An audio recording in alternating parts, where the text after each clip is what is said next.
Kayo po ba mga bossing ko isa sa mga mananaya? Tuturuan ko po kayo ng technique para po tayo ay makatama. Or kaya po, kung hindi po kayo mananaya at kayo yung negosyante, tuturuan ko po kayo para lagi magkaroon ng malaking benta.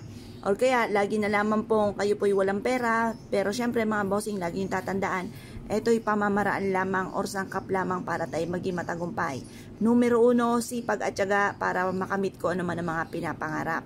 Ngayon po mga bossing, sa pagtaya muna, isulat nyo po ang inyong pong tunay na pangalan at ipilido. Di isulat po natin, Apple Pagyo. Yan. Tapos isulat ang lucky number ninyo, yung pwede yung pagsama-samahin ng mga edad ninyo or kaya yung paborito nyong numero.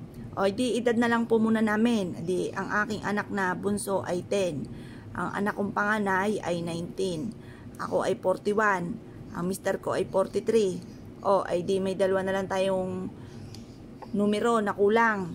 Ano ba ang paborito nyong numero? Ay di akin ay 7. Tsaka 5. Or kaya ay 8. Pwede rin. Kaya lang, yan, sakto ng 6. Pagkatapos, sabihin nyo po dito, halimbawa naman, ito yung sa mga mananaya, mga bossing sa mananaya. Ito naman, halimbawa ay sa inyong negosyo. Ay di sulat nyo ulit ang inyong pangalan, Apple Pagyo. Sa negosyo. Tapos sabihin ang pangalan ng negosyo. Halimbawa ay Pampaswerte. Pampaswerte Apple.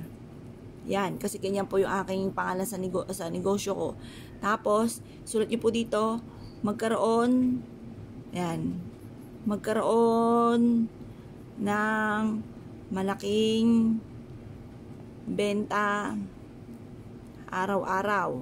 Basta lahat ng gusto po ninyong sabihin nyo na. I-wish nyo po dito mga bossing na walang gamit na sana. Halimbawa, ito na yung anyong negosyo.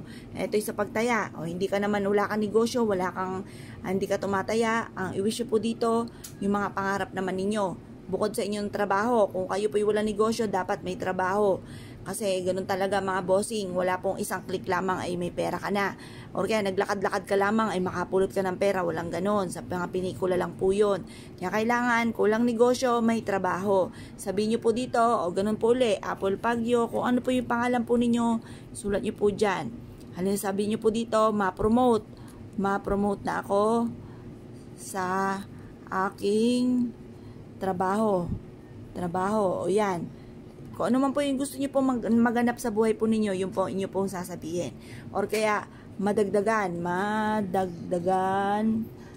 ang aking kita. Yan. Ganun po. Yun, basta bahala na po kayo na mag-wish, depende sa sitwasyon nyo sa ngayon. Kung ano may mga nais po ninyo. Pagtapos po nyan, ito'y sample lang mga bossing. Kung ikay mananaya lang. Or kaya kung meron kayong lahat ng ito, ay di sabihin nyo po lahat po yan. Ngayon po mga bossing, na ito lahat ito isusulat nyo na nakaharap ka sa may silangan ng mga alas 7. Pagkatapos po nyong isulat po ito, nakaharap ka sa may silangan ng mga alas 7 ng umaga, sa may silangan ka nakaharap, kumuha po kayo ng asin, kagaya po nito. Ibudbud nyo po dito mga bossing. At pagkatapos po nyan, ibudbud nyo po ito. Yan. Pamamagitan nito, sipag at tiyaga, double time sa pagkayod, ay makakamit ko lahat ang aking mga pinapangarap. Pagkatapos ay tupiin nyo po mga bossing at iipit nyo po ito sa may altar po ninyo. Makakatulong po ito upang sa ganun. Instead na kayo po yung laging walang pera, laging walang benta, hindi makatama. Ito po mga bossing ko, ia-adya ka naman kung saan lagi kayo ay suswertihin. Basta i-mindset nyo na makapangyarihan ng ating isipan, ng ating salaitain, ng ating pandama. At kaya yan po ay i-mindset nyo na kayo po magiging matagumpay. Simula na ito ng tagumpay po ninyo at ugaliin ang pagsasabi ng mga magaganda.